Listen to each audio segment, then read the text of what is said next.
See a blossom in your mind's eye. Allow it to fill your imagination. Marvel that this creation, while utterly fragile yet undaunted, boldly buds forth, turning resolutely toward the sun. We too shimmer with expectation, exuding our own illumination, our own color, pulse, and scent. Vulnerable, still we venture our lives courageously toward hope and light, at once fragile and rooted. Once again, the words of the Reverend Karen Bolantoli, words both tender and tenacious for a people, tender and tenacious for this congregation at River of Grass, both tender and tenacious. Vulnerable, yet venturing toward hope and light, fragile and rooted. So tell me, why are you here? No, tell me. Connection. Community. Choir dog on it. Choir dog on it. Great music. Great music. Coffee. Inspiration. To evolve. Inspiration. Safety. Safety. Rev Amy, thank you. In my costume. Defiance. Caring people. Defiance. Raising loving children. To change the world. Social justice. To change the world. All good. Hope. All good. All good. My friend and colleague Mark Morrison Reed suggests this. The central task of religious community is to unveil the bonds that bind each to all. There is a connectedness, a relationship discovered amid the particulars of our individual lives. Once felt, it inspires us to act for justice. The religious community is essential, for alone our vision is too narrow and our strength too small. To see all that must be seen and to do all that must be done. Together our vision widens and our strength is renewed. Let's break this down a little bit, because Reverend Morrison Reed's task of religious community actually moves through some phases.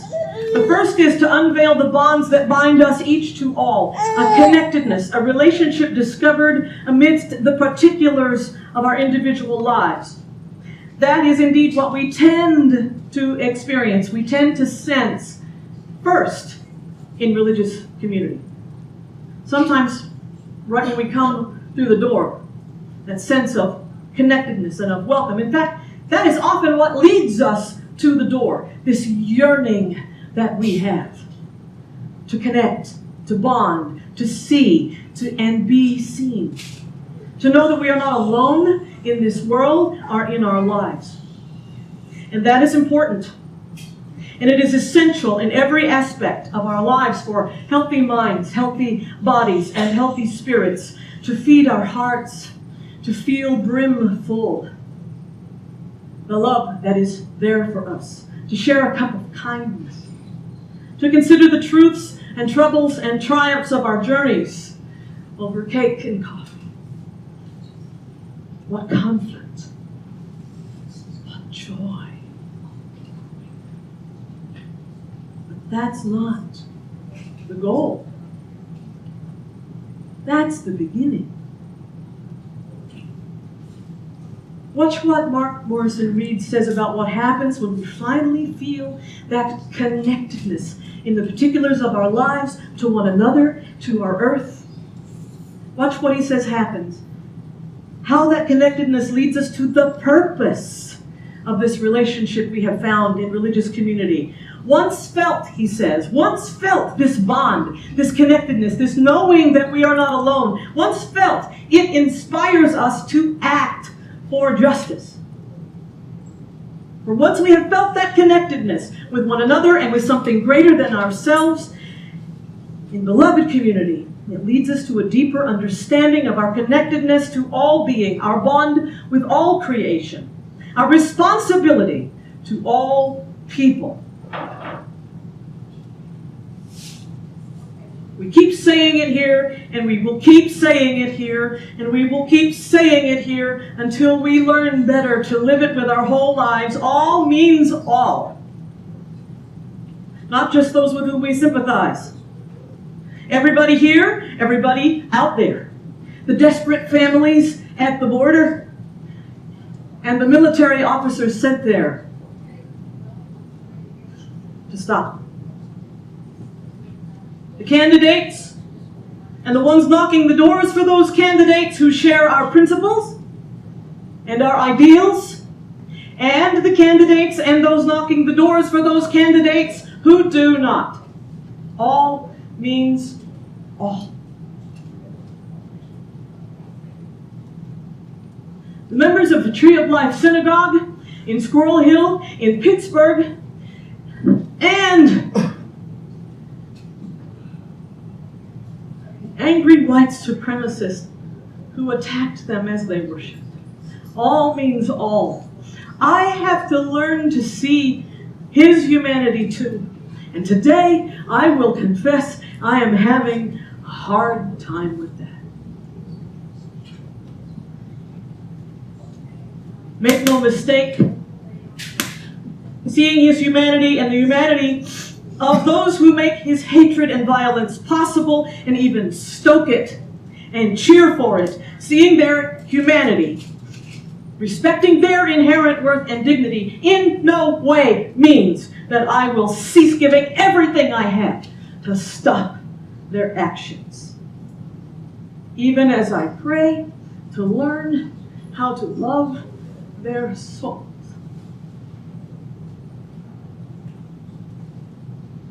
I'll tell you the truth. Too many days right now, I don't know how. Still, I am called to help heal hatred everywhere and in everyone, both for those wounded by it and oppressed by it against them, and those whom it devours from the inside. This is our call. My stomach aches, and my heart hurts, and my sleep is disrupted. And tender and tenacious as you are, I expect some of you struggle with it. And yet, here we are, gathered this morning in religious community, the bonds that bind us each to all unveiled by our very presence together. We come again and again and again to the healing power of this beloved community and the bonds that inspire us to act for justice, for something more than ourselves, because it is not enough to have come through the door and found our place. Knowing, as Mark Morrison Reed teaches us, knowing that alone our vision is too narrow and our strength is too limited to do all that must be done. To do all that must be done. So, what are we doing here? No, I'm asking you. Earlier, we asked why are we here? Now it's what are we doing here? They are not the same questions. What are we doing here? Building community. Loving louder. Loving louder. Welcoming all. Gaining strength. Welcoming all. Welcoming all. Getting involved. Getting involved. Recharged. Getting recharged. Voting. Learning new strategies. Learning new strategies. Growing. Growing. Trying to make sense of it all. Trying to make sense of it all. Yes, we're doing service, and we're caring for one another, and we are feeding the hungry and growing our faith and reaching out into our community and working to become better allies for those on the margins and oppressed. We are waking up. And you know, waking up hurts. We are waking up from the illusion that there is an us and a them. We're waking up from the illusion that there is separation. We're waking up from the illusion that everything is just fine and we can just keep going on this trajectory and it will work itself out. We're waking up to the fact that we are responsible in this time and in this place to move history forward, to move humanity forward, to live what we said we would live. Yes, we march in the street and we carry a sign and we raise our voices and we go to work. Marching is not the work. Marching is the witness to the work of transforming our world, to do all that must be done, to learn the way of love, capital W, capital L. And sometimes we are having a lot of meetings. Sometimes we are spending more time meeting about what to do and how to do it than actually doing what we've decided to do in the way we have decided to do it. Thank you. Why are we here, we asked? To transform our lives. That's at the base of it all. What are we doing here, we asked? To transform our world. How do we do that better? After service today, Margie will be workshopping our new strategic plan, voted in at the annual meeting this past May. This strategic plan is a new way to look at what we are doing here and find more efficient and more rewarding and more dynamic ways to do those things. More ways to follow through on the inspiration to act for justice, inspired by the bonds of our beloved community, awakened in us here at River of Grass. More ways to grow the joy, more ways to spread the good word of Unitarian Universalism. The good word of Unitarian Universalism.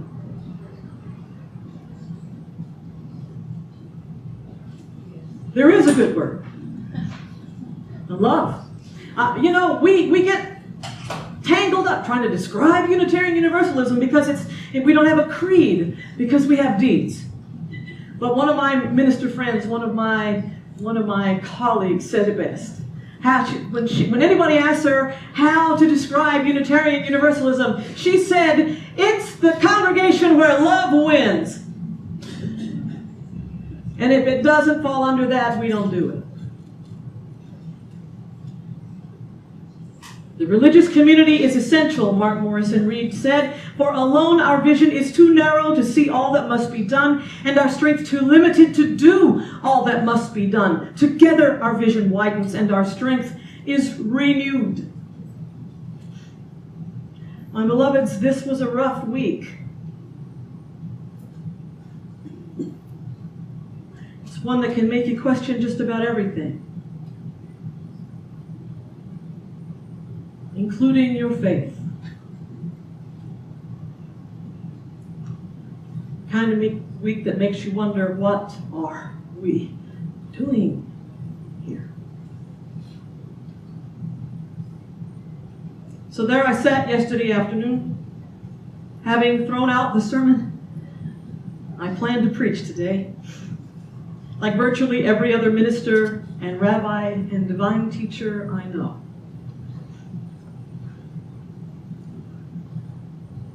In the wake of violence and tragedy and man's inhumanity to man that piled up in the last few days, last few weeks, last few months, last few years, last few decades, the last few centuries, history that we have yet to atone for.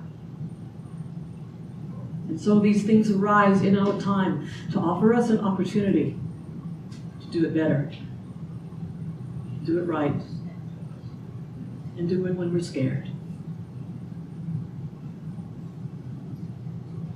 As I sat there, starting over yesterday, our TV was on in the background as we followed the developments in Pittsburgh, given that we We know people who attend Tree of Life. They are safe. And colleagues of mine grew up there and in that neighborhood. The Reverend Al Sharpton was speaking to two prominent religious leaders, the evangelical Lutheran minister Joel Watkins, who reminded us that the notion of loving our neighbors is a law for people of faith, not a suggestion. And also speaking with the Rabbi Deborah Waxman, the first woman rabbi to head the Jewish seminary.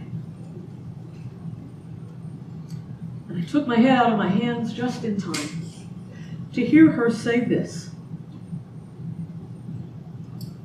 What we need to be doing as faith leaders and all the moral leaders across this country is to be articulating what it is that we want to be living for.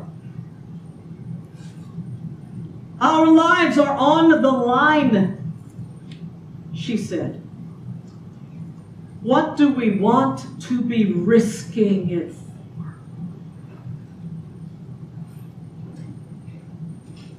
How do we put forward that vision of love? That vision recognizing that every individual is created in the image of the holy. In the Jewish tradition we say, B'Tselem Elohim, in the image of God.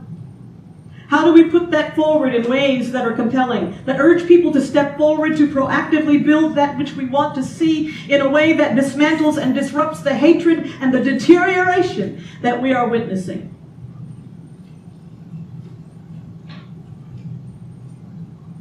How do we put forward that vision of love that compels people to build a new way that dismantles and disrupts the hatred and violence around us? That is what we are doing here, my most precious ones. That is why we are here, in this room, on this planet, at this time, living this life, rowing this river together in our lifetimes. When has the world needed us more? In our lifetimes, when has the world needed Unitarian Universalism more? When has the way of love felt more essential than right now? Yes, things have been worse, and they could get worse. We stand at the point where that can change. How do we put forth the message in ways that are compelling?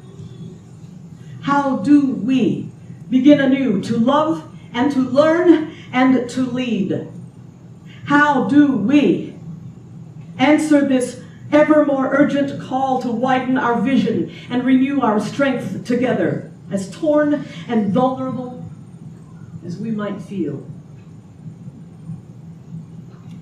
in this moment? Returning to the beauty of Karen Owen Tully's words in a new way. See the blossoming of this beloved congregation, this faith, this way of love. See it in your mind's eye. Allow it to fill your imagination. Marvel that this creation, undaunted, boldly bursts forth, turning resolutely toward the sun. We shimmer with expectation, exuding our own illumination, our own color, our own pulse, our own scent, vulnerable. Still we venture courageously toward hope and light, at once fragile and rooted. That's how we do it around here. We love. We learn.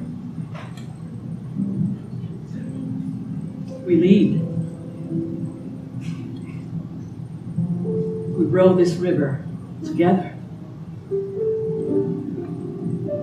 So I say to you now, come on. Grab an oar.